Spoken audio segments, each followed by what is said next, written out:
In this video, we're going to derive the fundamental theorem of calculus part 2. And in order to do this, we're just going to make a sketch of some function right here. And we're going to say our function looks something like this. Right, so our function looks something like this.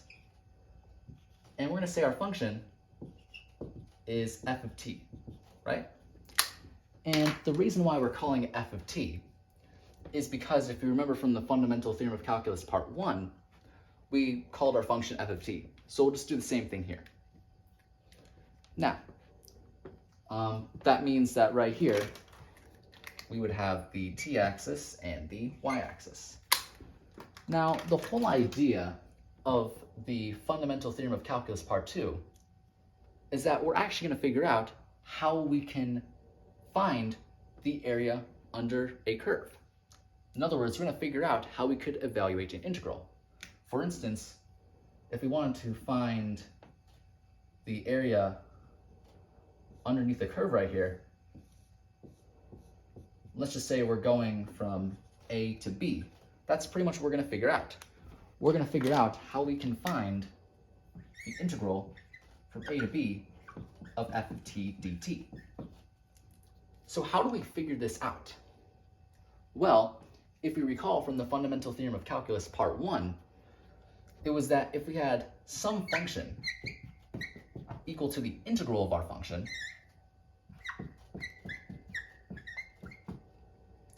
right, and we're integrating from a to b.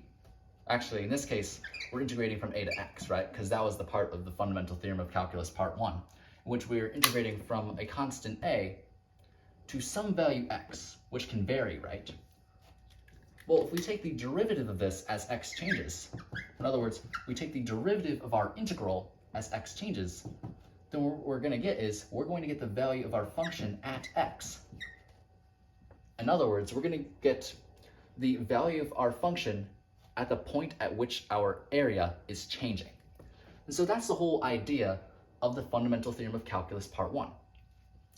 But how could we use this idea to find the area under a curve, or how could we figure out the idea of how to evaluate an integral? Well, it turns out that we can actually do it this way. All right, so I'm just gonna make a dashed line to separate some stuff. We're going to say that we have some function h of x. So we're introducing something new. Not something new, but we're introducing a new function. And we're gonna say that this is equal to g of x minus capital F of x. And what capital F of x is, if we recall, it's pretty much the antiderivative of f of x. So in other words, if we wanted to find the antiderivative of f of x, it's pretty much going to be capital F of x plus a constant.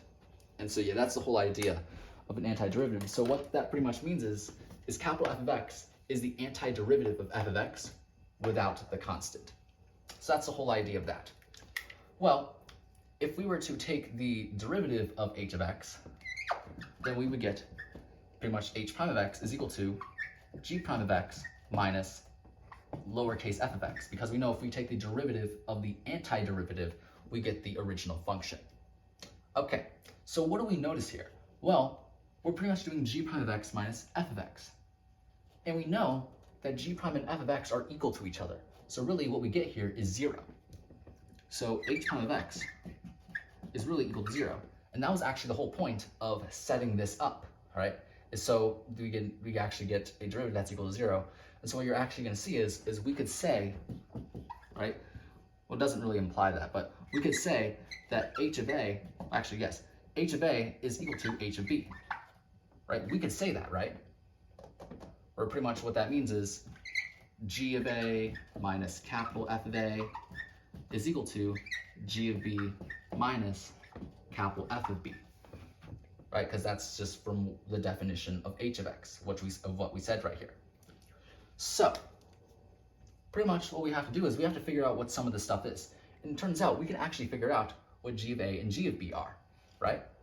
We could just use what we have right here to figure this out, right? We could use this idea. And so if we figure out g of a and g of b,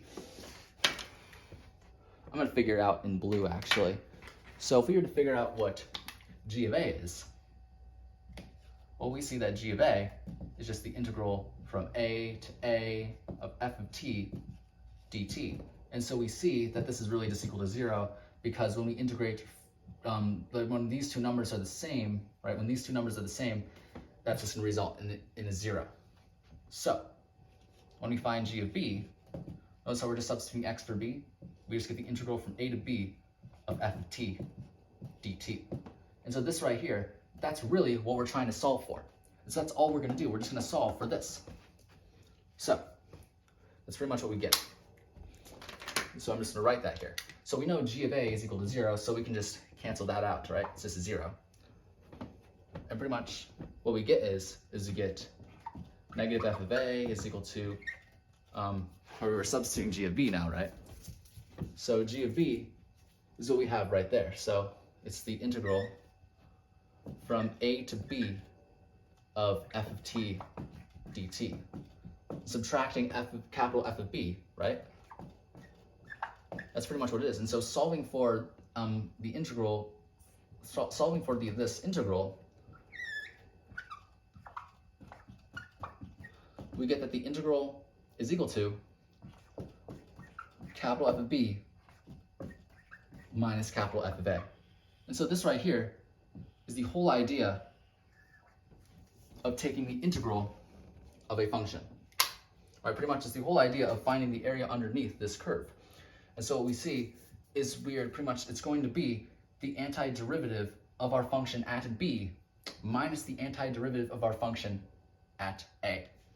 Right, and remember, it's without the constant, right? We're not including the constant when we take the antiderivative of our function. Right, that's the whole idea of how this works.